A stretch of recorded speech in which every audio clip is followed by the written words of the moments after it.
Аре, моите ми да си пиша успокоителните, ма!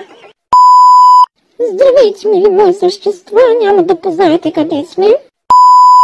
Понеже вече една седмица нашата наркоманска баба Грънушка ни съсипва психиката, днеска аз съм решила да я съсипвам нейната. Тя естествено сега няма да дойде, защото знае, че и кроя план.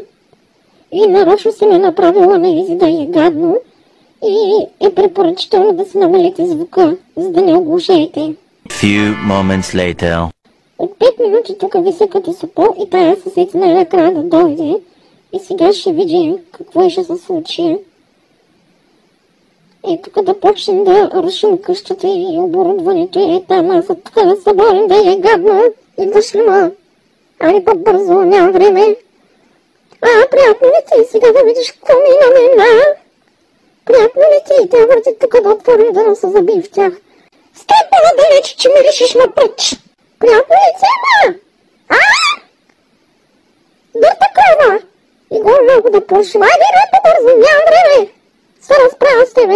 Айде, там тук са моя. Там да се припъниш. Айде! Побелял бухал. Тъчилка, като я взема, не знам къде ще я завра. Та бухалка. Какво ще може да се моя така? Приятно ли ти? Приятно ли ти, бе? Не ме гледай се, но се зависим от кокаин. По-неч не е така, не. Аре, припълни се, да паднеш тук да пукнеш. Few moments later. Успокоихме ли се? Да. Айде, стига ти толкова вече. За друг път да се научиш. Черен крокодил такъв.